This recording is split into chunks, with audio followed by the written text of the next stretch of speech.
नमस्कार साथियों, आप लोगों का स्वागत है हमारे YouTube चैनल से जी पेशेंट से जी व्यापम पर। दोस्तों, आज की इस वीडियो में बात करेंगे 50 महत्वपूर्ण प्रश्न जो कि आपके एग्जाम के दृष्टिकोण से बेहद ही महत्वपूर्ण होने वाले हैं। तो हमारे साथ लास्ट तक बने रहेगा और इस वीडियो को अंत तक जरूर देखिएगा।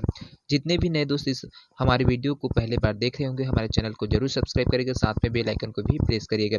यह प्रश्न दोस्तों प्रयोगशाला परिचालक और प्रयोगशाला तकनीशियन के एग्जाम के दृष्टिकोण से बहुत ही ज़्यादा महत्वपूर्ण है। इसमें जैव विविधता से संबंधित 50 महत्वपूर्ण प्रश्न लेकर आपके बीच में आए हैं।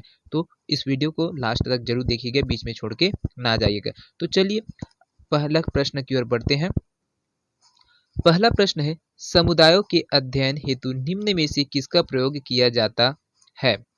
क्वाड्रेट, ट्रांसेक्ट, पॉइंट, क्वार्टर, उपयुक्त सभी। तो यहाँ पर जो समुदाय है दोस्तों, उसका अध्ययन करने के लिए कौन कौन से इंस्ट्रूमेंट को उपयोग किया जाता है? तो इन सभी इंस्ट्रूमेंट का उपयोग है वो किया जाता है। क्वाड्रेट का भी उपयोग किया जाता है, इसमें से घनत्व और जनसंख्या वृद्धि का घनत्व डेंसिटी है और पॉपुलेशन डेंसिटी है, उसको निकाला जाता है। साथ में ट्रांसेक्ट है, इसका भी उपयोग किया जाता है और पॉइंट क्वार्टर है, उनका भी उपयोग है वो किया जाता है। चलिए अगला प्रश्न की ओर बढ़ते हैं। अगला प्रश्न है बहुत ही महत्वपूर्ण प्रश्न है दोस्तों। 1847 में कहाँ विश्व का सबसे पहला उद्यान स्थापित किया गया है? उत्तरी अमेरिका, ब्रिटेन, एशिया, अफ्रीका। तो यहाँ पर इसका जो करेक्ट आंसर हो जाएगा दोस्तों, इसका आपको ऑप्शन ए है वो बिल्कुल सही हो जाएगा। उत्तरी अमेरिका में 1847 में सबसे पहले जो उद्यान है ना, प्रथम उद्यान है, उसकी स्थापना है वो किया गया था। चलिए अगला प्रश्न की ओर बढ़ते हैं। अगला प्रश्न है यहाँ पर, जातियों की संख्या की दृष्टि से अत्यधिक पादप जाति विविधता होती है कहाँ पर, कौन से क्षेत्र में? उष्ण एवं उपोष्ण अफ्रीका में, उष्ण एवं उपोष्ण एशिया, उत्तरी अमेरिका या फिर यूरोप में। तो किस स्थान पर है दोस्तों सबसे ज्यादा जो जनसंख्या है वो रहती है, जो अत्यधिक पादप जाति है उनकी विविधताएं पाई जाती है, तो कहाँ पर पाई जाती है सबसे ज्यादा मात्रा में? तो आपका ऑप्शन भी बिल्कुल सही है। उष्ण एवं उपोष्ण क्षेत्र एशिया है, क्षेत्र है, वहां पर है ये सबसे ज्यादा मात्रा में है वो पाया जाता है। इसको साइंटिफिक ऑफिसर का एग्जाम हुआ था दोस्तों 2017 में, उसमें इस प्रश्न को पूछा गया है। चलिए अगला प्रश्न की ओर बढ़ते हैं। अगला प्रश्न है यहाँ पर, कहाँ वानस्पतिक उद्यानों की संख्या अधिक है? एशिया और ओशिनिया, उत्तरी अमेरिका, उष्णकटिबंधीय अफ्रीका या फिर यूरोप। तो यहाँ पर जो वानस्पतिक उद्यानों की संख्या वो सर्वाधिक है दोस्तों, वो कहाँ पर है? तो आपका ऑप्शन बी है वो बिल्कुल सही हो जाएगा। यूरोप में सर्वाधिक जो वानस्पतिक उद्यान है वो है। चलिए अगला प्रश्न की ओर बढ़ते हैं। अगला प्रश्न है, अनुक्रमण की प्रक्रिया में इकेसिस के दौरान क्या होता है? बीजों का प्रसार, जाति विशेष का एकत्रीकरण, जाति की स्थापना, जातियों के मध्य प्रतिस्पर्धा। तो यहाँ पर इसका जो करेक्ट आंसर है दोस्तों वो हो जाएगा आपको ऑप्शन सी, बिल्कुल से हो जाएगा, जाति की स्थापना। चलिए अगला प्रश्न की ओर बढ़ते हैं। अगला प्रश्न है यहाँ पर, निम्न में से कौन सी विधि प्राथमिक उत्पादकता मापन की विधि नहीं है?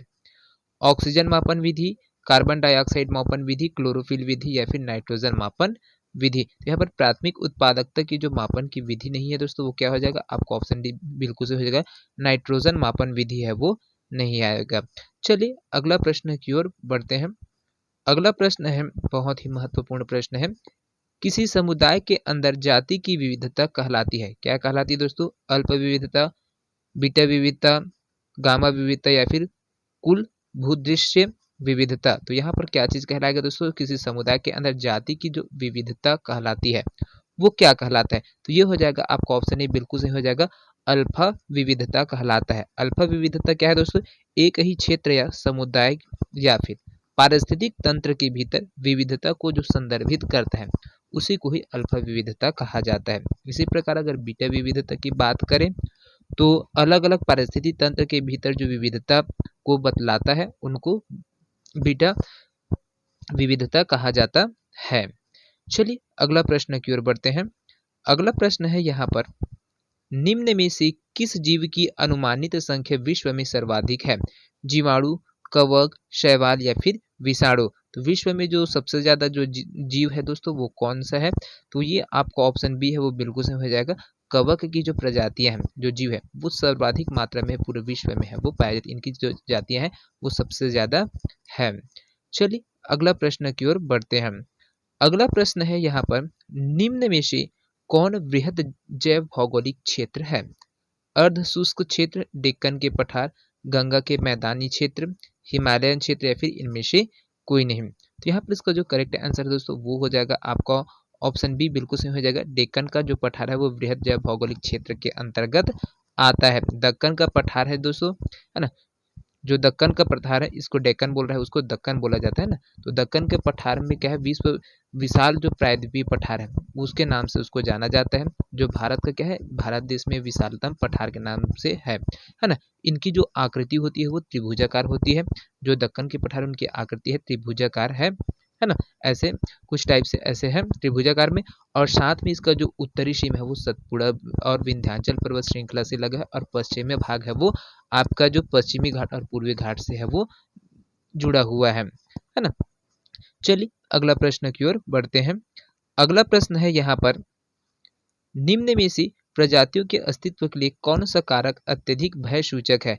मृदा अपरदन, मैंग्रोव वनस्पति, प्राकृतिक वास या फिर जैवमंडल भंडार। तो यहाँ पर जो अस्तित्व के लिए खतरनाक है दोस्तों वो क्या चीज हो जाएगा, तो आपका ऑप्शन सी है, बिल्कुल सही हो जाएगा, प्राकृतिक वास है ना। तो इसमें प्रजातियों के अस्तित्व के लिए कौन सा कारक अत्यधिक भय सूचक है बोला गया है ना। तो इसमें आपका ऑप्शन सी है, बिल्कुल सही है, प्राकृतिक वास है।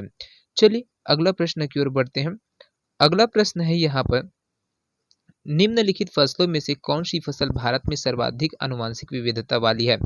काजू, मक्का, धान, आम या फिर इनमें से कोई नहीं। तो जो सर्वाधिक आनुवंशिक विविधता वाली जो फसल है दोस्तों वो आपका ऑप्शन सी है, बिल्कुल सही हो जाएगा, धान का फसल है। चलिए अगला प्रश्न की ओर बढ़ते हैं। अगला प्रश्न है यहाँ पर, अपने देश का प्रथम जैव विविधता क्षेत्र संरक्षित क्षेत्र कहाँ था, है ना। जो भारत देश का जो प्रथम जैव विविधता संरक्षित क्षेत्र है दोस्तों वो कहाँ है? काजीरंगा राष्ट्रीय पार्क, सुंदरवन राष्ट्रीय पार्क, कॉर्बेट राष्ट्रीय उद्यान या फिर इंद्रावती राष्ट्रीय पार्क। तो भारत का जो प्रथम जैव विविधता संरक्षित क्षेत्र है दोस्तों वो जिम कॉर्बेट राष्ट्रीय उद्यान है। तो आपको ऑप्शन सी है या ये बिल्कुल सही हो जाएगा। चलिए अगला प्रश्न की ओर बढ़ते हैं। अगला प्रश्न है यहाँ पर, निम्न में से वन्य गधे का अभ्यारण्य कहाँ स्थित है? जोधपुर राजस्थान में, राजकोट गुजरात में, पानीपत हरियाणा, कच्छ या गुजरात या फिर इनमें से कोई नहीं। तो यहाँ पर जो गधे का जो अभ्यारण्य है दोस्तों वो कहाँ पर है? तो ये हो जाएगा आपको ऑप्शन डी, बिल्कुल सही हो जाएगा, कच्छ गुजरात में स्थित है।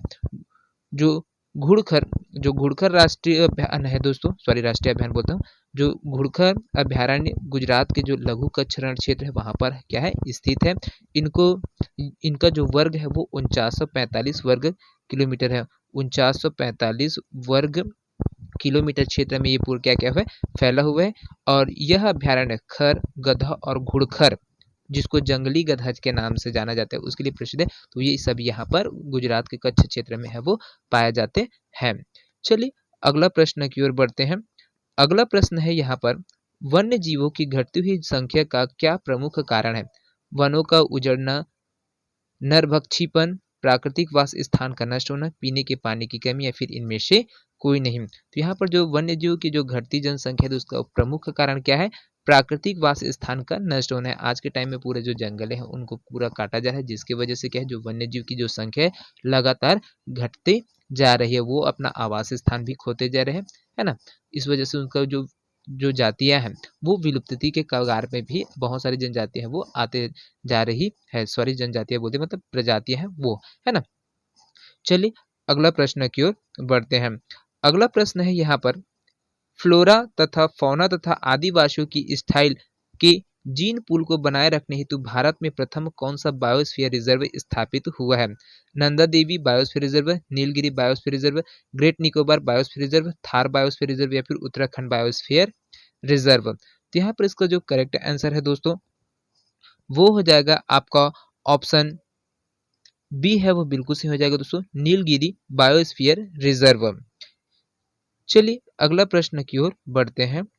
अगला प्रश्न है यहाँ पर, कुल भूदृश्य या भौगोलिक क्षेत्र में आवासों की विविधता को कहते हैं? गामा विविधता, बीटा विविधता, अल्फा विविधता या फिर स्थानीय विविधता। तो यहाँ पर जो भूदृश्य या भौगोलिक क्षेत्र में आवासों की जो विविधता होती है दोस्तों उसको बोला जाता है गामा विविधता कहा जाता है। चलिए अगला प्रश्न की ओर बढ़ते हैं। अगला प्रश्न है यहाँ पर, कौन सा मेगा डाइवर्सिटी देश नहीं है? मेगा डाइवर्सिटी देश नहीं है दोस्तों, तो भारत, फिलीपींस, मलेशिया या फिर ब्राजील या फिर इनमें से कोई नहीं। तो यहाँ पर है दोस्तों ये आ जाएगा आपका ऑप्शन ही है, बिल्कुल सही हो जाएगा, इनमें से कोई नहीं है वो सही हो जाएगा करेक्ट आंसर। क्योंकि जो जैव विविधता क्षेत्र में दोस्तों है वो ब्राजील सबसे बड़ा है, फिलीपींस, भारत, मलेशिया, यहाँ पर पूरा जैव विविधता क्षेत्र है वो बहुत सारे यहाँ पर है। विश्व में जो सर्वाधिक जैव विविधता क्षेत्र है वो ब्राजील के जो अमेजन के जो वन है वहां पर है वो पाया जाता है। चलिए अगला प्रश्न की ओर बढ़ते हैं। अगला प्रश्न है, भारत में दो ग्लोबल जैविक विविधता के तप्त स्थल हॉट स्पॉट है, वेस्टर्न घाट, पूर्वी हिमालय, नीलगिरी, सिर्फ ए और बी दोनों। तो यहाँ पर दोस्तों जो आपका हो जाएगा वेस्टर्न घाट और पूर्वी हिमालय है ना, ये दोनों है वो क्या हो जाएगा आपका बिल्कुल सही हो जाएगा। जो नीलगिरी है वो यहाँ पर है नहीं, लेकिन नीलगिरी जो पश्चिमी घाट है वो भी आपका जो तप्त स्थल में आता है वो आ जाएगा, है ना। और साथ में आपका स्विट्जरलैंड है वो आ जाता है तप्त स्थल में। भारत में 4 ही जो तप्त स्थल है वो पाए जाते हैं। चलिए अगला प्रश्न की ओर बढ़ते हैं। अगला प्रश्न है यहाँ पर, जर्म प्लाज्मा को परिरक्षित किया जा सकता है शीत भंडारण से, रेफ्रिजरेटर से, क्रायो प्रिजर्वेशन से या फिर घर में। तो यहाँ पर इसका जो करेक्ट आंसर है दोस्तों वो हो जाएगा आपका ऑप्शन सी, बिल्कुल सही हो जाएगा। क्रायो प्रिजर्वेशन से क्या है, आपको जो जर्म प्लाज्मा उसको परिरक्षित है उसको किया जा सकता है। चलिए अगला प्रश्न की ओर बढ़ते हैं। अगला प्रश्न है यहाँ पर, निम्न में से कौन जैव विविधता के स्तर से संबंधित नहीं है? एक जाति के भीतर आनुवांशिक परिवर्तनशीलता, एक समुदाय के भीतर प्रजातियों की विविधता, पारिस्थितिक तंत्र की विविधता, पादप प्रजातियों की वितान परिवर्तनशीलता या फिर इनमें से कोई नहीं। तो यहाँ पर इसका क्या है दोस्तों, जैव विविधता के दो स्तर से संबंधित नहीं है, तो वो क्या जाएगा आपका पादप प्रजातियों की वितान परिवर्तनशीलता। चलिए अगला प्रश्न की ओर बढ़ते हैं। अगला प्रश्न है बहुत ही महत्वपूर्ण प्रश्न है दोस्तों ये, एक सींग वाले गैंडे संरक्षित किए जाते हैं कहाँ पर?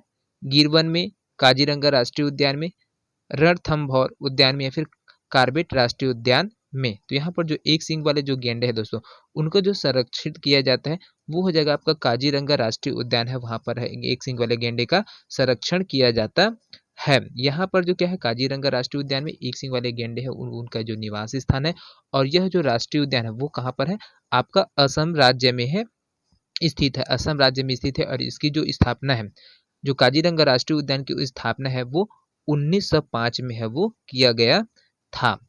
चलिए अगला प्रश्न की ओर बढ़ते हैं। अगला प्रश्न है यहाँ पर, निम्न में से कौन बहुस्थानिक संरक्षण का उदाहरण है? वानस्पतिक बागीचा, वन्यजीव अभ्यारण्य, बायोस्फीयर भंडार या फिर पवित्र वन। तो इसका जो करेक्ट आंसर है दोस्तों वो हो जाएगा आपका ऑप्शन ए है, बिल्कुल सही। वानस्पतिक बागीचा क्या है, बहुस्थानिक संरक्षण का उदाहरण है। तो इसमें क्या है, जो जैव विविधता का जो संरक्षण है दोस्तों वो दो प्रकार से है वो किया जाता है। पहला आपका स्वस्थानीय संरक्षण होता है और दूसरा बहिर्स्थानीय संरक्षण है वो होता है। तो स्वस्थानीय संरक्षण के अंतर्गत आपका राष्ट्रीय उद्यान, जीव मंडल आरक्षित क्षेत्र, वन्य प्राणी अभ्यारण्य आरक्षित क्षेत्र और संरक्षित क्षेत्र है, ये पवित्र उपवन है वो आ जाते हैं स्वस्थानीय संरक्षण के अंतर्गत। और बहिर्स्थानीय संरक्षण के अंतर्गत दोस्तों चिड़ियाघर, वनस्पति उद्यान, जीन बैंक, बीज बैंक, ये जो निम्न तापीय संरक्षण क्षेत्र है वो आपका बहिर्स्थानीय संरक्षण में आ जाता है। चलिए अगला प्रश्न की ओर बढ़ते हैं। अगला प्रश्न है बहुत ही महत्वपूर्ण प्रश्न है, तप्त स्थल हॉट स्पॉट का सिद्धांत किसके द्वारा दिया गया था? नॉर्मन स्कॉट द्वारा, नॉर्मन मायर्स द्वारा, बीपी पाल द्वारा, फिर नॉर्मन विसेंट पेले द्वारा। तो यहाँ पर इसका जो करेक्ट आंसर है दोस्तों वो हो जाएगा, तप्त स्थल का जो सिद्धांत है वो नॉर्मन मायर्स के द्वारा है वो दिया गया था। इनकी अवधारणा नॉर्मन मायर्स के द्वारा कब दिया गया था? 1988 में है वो दिया गया था। तो भारत के जो प्रमुख 4 है दोस्तों, 4 तप्त स्थल है भारत में पाए जाते हैं। एक आपका पूर्वी हिमालय है, दूसरा आपका पश्चिमी घाट है, तीसरा इंडो बर्मा क्षेत्र है और चौथा स्विट्जरलैंड निकोबार द्वीप समूह है। चलिए अगला प्रश्न की ओर बढ़ते हैं। अगला प्रश्न है यहाँ पर, निम्न में से कौन जैव विविधता को खतरा नहीं है? किससे है दोस्तों, कौन सा जैव विविधता को खतरा नहीं है? वाष्प विखंडन, समोच्च खेती, आक्रामक विदेश प्रजातियां, फिर जलवायु परिवर्तन। तो यहाँ पर जो इसका करेक्ट आंसर है दोस्तों वो हो जाएगा आपका जो समोच्च खेती है उनमें ये खतरा का विषय नहीं है। चलिए अगला प्रश्न की ओर है वो बढ़ते हैं। अगला प्रश्न है यहाँ पर, जैव विविधता क्या है? जैव विविधता क्या है दोस्तों? यहाँ पर केवल अक्षांश के साथ परिवर्तित होता है, ऊंचाई के साथ परिवर्तित होता है, अक्षांश और ऊंचाई दोनों के साथ परिवर्तित होती है, फिर अक्षांश और ऊंचाई के साथ परिवर्तित नहीं होता। तो जैव विविधता में क्या होता है दोस्तों? तो यहाँ पर जो आपका है वो ऑप्शन सी है, बिल्कुल सही हो जाएगा। जैव विविधता अक्षांश और ऊंचाई दोनों के साथ क्या होती है? वो परिवर्तित होते जाता है। चलिए अगला प्रश्न की ओर बढ़ते हैं। अगला प्रश्न है यहाँ पर, एक खाद्य श्रृंखला प्रारंभ होती है नाइट्रोजन स्थिरीकरण के द्वारा, प्रकाश संश्लेषण द्वारा, अपघटन द्वारा या फिर श्वसन के द्वारा। तो जो खाद्य श्रृंखला है दोस्तों वो आपका प्रकाश संश्लेषण से है, वो शुरुआत होता है। चलिए अगला प्रश्न की ओर बढ़ते हैं। अगला प्रश्न है यहाँ पर, एक ऐसा क्षेत्र जो केवल जंतुओं के संरक्षण के लिए आरक्षित होता है, क्या कहलाता है? संरक्षित वन, राष्ट्रीय पार्क, आरक्षित वन या फिर शरण स्थली। तो यहाँ पर जो आरक्षित करके रखा जाता है दोस्तों उसको क्या बोला जाता है? उसको बोला जाता है शरण स्थली है वो कहा जाता है। संरक्षित वन क्या होते हैं दोस्तों? यहाँ पर संरक्षित वन की बात करें हम तो क्या हो गए, इस प्रकार के वनों में है जो संरक्षित वन उसमें क्या है, स्थानीय निवासियों को लघु वनोपज संग्रहण, जलाऊ लकड़ी और पशुचारण की जो सीमित मात्रा है ना, उसमें थोड़ा सा क्या होते हैं, इनको अनुमति है वो दिया जाता है। तो उन क्षेत्रों को क्या बोला जाता है? संरक्षित वन बोला जाता है। आरक्षित वन की बात करें तो ऐसे वन में है क्या है, उसमें अनधिकृत रूप से जो प्रवेश करना है क्या होता है, वर्जित। कोई भी व्यक्ति है वहां पर है वो नहीं जा सकते। यह क्षेत्र है क्या होता है, पर्यावरण जैव विविधता और वन्य जीव की सुरक्षा संवर्धन के लिए उसको पूरा तरीका से आरक्षित है वो कर लिया जाता है। और राष्ट्रीय उद्यान की बात करें तो ये ऐसा उद्यान या अन्य क्षेत्र होता है जिसे किसी राष्ट्र की प्रशासन प्रणाली या फिर औपचारिक रूप से संरक्षित है वो किया जाता है ना। तो ये चीज है जिसमें फर्क है आपको देखा जाए। लेकिन जो आपका जो जंतुओं के लिए संरक्षण कर दिया जाएगा कोई भी, तो वो शरण स्थली है वो कहलाता है। चलिए अगला प्रश्न की ओर बढ़ते हैं। अगला प्रश्न है यहाँ पर, निम्नलिखित में से कौन सी जोड़ी भारत के जैव मंडलीय सुरक्षित क्षेत्र तथा राज्य से सही सुमेलित है? नंदा देवी हिमाचल प्रदेश, मन्नार की खाड़ी केरल, शिमलीपाल उड़ीसा या फिर नौकरेक असम। तो यहाँ पर भारत के जो जैव मंडलीय क्षेत्र है दोस्तों और राज्य है वो सुमेलित है, वो कौन है? तो आपका ऑप्शन सी है वो बिल्कुल सही हो जाएगा। शिमलीपाल है वो उड़ीसा में स्थित है। तो ये सुमेलित है दोस्तों। चलिए यहाँ पर और बात कर लेते हैं, जैसे नंदा देवी है वो नंदा देवी जो राष्ट्रीय उद्यान है आपका है ना, जो जैव मंडलीय सुरक्षित क्षेत्र है वो कहाँ पर है? नंदा देवी। तो ये हिमाचल सॉरी उत्तराखंड में है ना, उत्तराखंड में है, ये उत्तराखंड में है नंदा देवी। मन्नार के खाड़ी की बात करें तो ये तमिलनाडु में आता है, ये है वो आपका मन्नार की खाड़ी है वो तमिलनाडु में। शिमलीपाल है वो उड़ीसा में है, और जो आपका नौकरेक है वो मेघालय में है, ना कि असम में। ये मेघालय में है नौकरेक, है ना। तो इनको भी ध्यान में रखिएगा, बहुत ही महत्वपूर्ण प्रश्न है। चलिए अगला प्रश्न की ओर बढ़ते हैं। यहाँ पर अगला प्रश्न है, भारत में सबसे पहला जैव मंडलीय आरक्षित क्षेत्र कहाँ स्थापित हुआ? ग्रेट निकोबार, मन्नार की खाड़ी, नंदा देवी या फिर नीलगिरी। तो यहाँ पर जो पहला जैव मंडलीय आरक्षित क्षेत्र है दोस्तों वो नीलगिरी है, वहां पर है इसको स्थापित किया गया था। नीलगिरी जैव मंडल रिजर्व तमिलनाडु में है दोस्तों, वो क्या है स्थित है, और इसकी जो स्थापना है वो 1986 में है वो की गई थी। चलिए अगला प्रश्न की ओर बढ़ते हैं। अगला प्रश्न है यहाँ पर, निम्नलिखित में से कौन सा वर्ल्ड हेरिटेज साइट विश्व धरोहर स्थल है? नंदा देवी बायोस्फीयर रिजर्व, राजाजी राष्ट्रीय उद्यान, कार्बेट पार्क या फिर उपयुक्त में से कोई नहीं। तो यहाँ पर विश्व धरोहर स्थल के रूप में दोस्तों आपका है ना नंदा देवी बायोस्फीयर रिजर्व है वो है। चलिए अगला प्रश्न की ओर बढ़ते हैं। यहाँ पर अगला प्रश्न पढ़ने से दोस्तों यहाँ पर एक चीज है इसमें और बता देते हैं, जो आपका यूनेस्को है ना, यूनेस्को है वो विश्व विरासत स्थल के ऐसे स्थान है जहाँ पर वन क्षेत्र, पर्वत और झील है, मरुस्थल है, स्मारक भवन और शहर की इत्यादि जो को कहा जाता है ना, उसको रखा जाता है। जो विश्व की विरासत स्थल नेशनल पार्क स्थित है केरल में, कर्नाटका में, मध्य प्रदेश में, मंडलम में या फिर छत्तीसगढ़ में। सॉरी दोस्तों यहाँ पर एक चीज है वो मिस्टेक कर दिया गया है।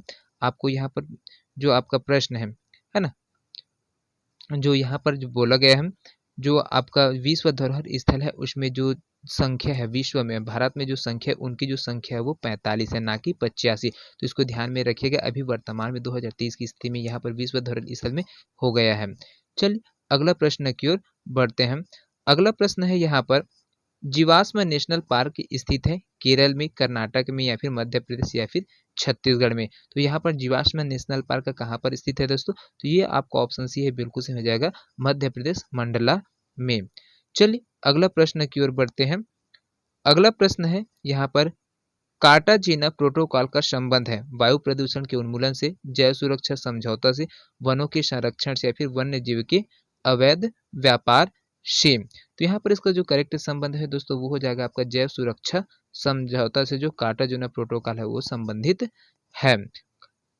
जो आपका जो कार्टाजोना है वो कोलंबिया के कार्टाजोना में वर्ष 2000 में क्या है दोस्तों, 2000 में आपको जो जैव सुरक्षा पर सम्मेलन है उसको आयोजित किया गया था। इसी के वजह से ये है कार्टाजोना है वो इससे जैव सुरक्षा समझौता से संबंधित है। जैव विविधता के जो संरक्षण और विनियमन की दृष्टि से दोस्तों कार्टाजेना क्षेत्र है वो अत्यंत ही महत्वपूर्ण कहलाता है ना। चलिए अगला प्रश्न की ओर बढ़ते हैं। अगला प्रश्न है यहाँ पर, भारत में सबसे बड़ा चीता आरक्षण स्थल कहाँ है? कार्बेट में, सुंदरवन में, नंदनकानन में, या फिर नागार्जुन में। तो यहाँ पर जो चीता का आरक्षण स्थल है दोस्तों वो है आपका ऑप्शन डी है, वो बिल्कुल सही हो जाएगा, नागार्जुन क्षेत्र है। नागार्जुन सागर श्रीशैलम बाघ रिजर्व भारत का एक बहुत बड़ा जो टाइगर रिजर्व है दोस्तों, जो और इनका जो स्थापना किया गया था वो है आपका 1978 में है वो स्थापना किया गया था। और यह आंध्र प्रदेश के 5 जिला है ना उससे है, उसमें है पूरे तरीके से वो फैला हुआ है, जिसमें आपका नालगोंडा, महबूबनगर, कुर्नूल, प्रकाशम और गुंटूर तक ये पूरा क्या है फैला हुआ है। चलिए अगला प्रश्न की ओर बढ़ते हैं। अगला प्रश्न है दोस्तों यहाँ पर, जो अभ्यारण्य दिया है उसके और राज्य दिया है उनको आपको सुमेलित करने थे। तो गौतम अभ्यारण्य है दोस्तों ये कहाँ पर है? बिहार में है। डालमा अभ्यारण्य है वो झारखंड में, शिमलीपाल है उड़ीसा में, और पेरियार अभ्यारण्य है वो केरल में स्थित है। चलिए अगला प्रश्न की ओर बढ़ते हैं। अगला प्रश्न है यहाँ पर, सुंदरी नामक वृक्ष कहाँ पाए जाते हैं? वृंदावन में, नंदनकानन वन में, मानस वन में, या फिर सुंदर वन में। तो इसका जो करेक्ट आंसर है दोस्तों वो हो जाएगा आपका ऑप्शन ए डी है, वो बिल्कुल सही हो जाएगा। जो सुंदरी नामक वृक्ष है दोस्तों वो आपका सुंदरवन में पाया जाता है। इन्हीं वृक्षों के पाए जाने की वजह से दोस्तों और जो सुंदरवन है उनका नाम है वो पड़ा था। ये जो है आपका सुंदरवन है वो भारत और बांग्लादेश दोनों के बीच में है वो स्थित है, और इनसे है वो बहुत बड़ा विश्व का सबसे बड़ा डेल्टाई भाग भी इस सुंदरवन को कहा जाता है। यहाँ पर जो मैंग्रोव पौधे है वो उनकी बहुतायत में है वो पाया जाता है। चलिए अगला प्रश्न की ओर बढ़ते हैं। अगला प्रश्न है यहाँ पर, निम्नलिखित में से कौन सी जैव विविधता के संरक्षण के लिए महत्वपूर्ण रणनीति है? जैव मंडल रिजर्व, वनस्पतिक उद्यान, राष्ट्रीय पार्क, या फिर जंगली जंतु अभ्यारण्य। तो यहाँ पर जो आपका जैव विविधता के संरक्षण के लिए सबसे महत्वपूर्ण रणनीति क्या है दोस्तों? जैव मंडल रिजर्व या फिर बायोडाइवर्सिटी सिस्टम रिजर्व है वो आपका आ जाएगा, है ना। चलिए अगला प्रश्न की ओर बढ़ते हैं। अगला प्रश्न है यहाँ पर, संयुक्त राष्ट्र संघ ने निम्न में से किसे 2011-20 के लिए दर्शक निर्दिष्ट किया है? प्राकृतिक आपदा दर्शक, जैव विविधता दर्शक, जलवायु परिवर्तन दर्शक, या फिर पर्यावरण दशक। तो यहाँ पर इसका जो करेक्ट आंसर है दोस्तों वो हो जाएगा आपका ऑप्शन बी, बिल्कुल सही हो जाएगा, जैव विविधता दशक के रूप में यहाँ पर 2011 से 2020 को निर्दिष्ट है वो किया गया है। चलिए अगला प्रश्न की ओर बढ़ते हैं। अगला प्रश्न है यहाँ पर, जैव विविधता में परिवर्तन होता है, भूमध्य रेखा की ओर बढ़ती है, भूमध्य रेखा की तरफ घटती है, पृथ्वी पर एक समान रहती है, फिर ध्रुवों की तरफ है वो बढ़ती है। तो यहाँ पर इसका जो करेक्ट आंसर है दोस्तों वो हो जाएगा भूमध्य रेखा की ओर बढ़ती है। जैव विविधता में परिवर्तन हो से क्या है धीरे धीरे भूमध्य रेखा की ओर है वो बढ़ते चली जाती है। विषुवत रेखा है दोस्तों उससे क्या है ध्रुवों की ओर जाने पर क्या है जैव विविधता में कमी है वो दिखाई देती है, और वहीं ध्रुव से विषुवत रेखा की ओर अगर हम जाएंगे तो वहां पर जैव विविधता है उसमें वृद्धि है वो दिखाई देगा। चलिए अगला प्रश्न की ओर बढ़ते हैं। अगला प्रश्न है यहाँ पर, जैव विविधता के ह्रास का मुख्य कारण क्या है? आवासीय प्रदूषण, विदेशी प्रजातियों का समावेश, अत्यधिक दोहन, या फिर प्राकृतिक आवासीय विनाश। तो यहाँ पर इसका जो करेक्ट आंसर है दोस्तों वो हो जाएगा आपका ऑप्शन डी, बिल्कुल सही हो जाएगा, प्राकृतिक आवासीय विनाश। चलिए अगला प्रश्न की ओर बढ़ते हैं। अगला प्रश्न है यहाँ पर, कभी कभी समाचारों में आने वाली गॉडगिल समिति रिपोर्ट और कस्तूरी रंगन समिति रिपोर्ट संबंधित है। सांविधिक सुधारों में, गंगा कार्य योजना, गंगा एक्शन प्लान से, या फिर नदियों को जोड़ने से, या फिर पश्चिमी घाटों के संरक्षण से। तो यहाँ इसका जो करेक्ट आंसर है दोस्तों वो हो जाएगा, आपका ऑप्शन डी है वो बिल्कुल सही हो जाएगा, पश्चिमी घाटों के संरक्षण से। चलिए अगला प्रश्न की ओर बढ़ते हैं।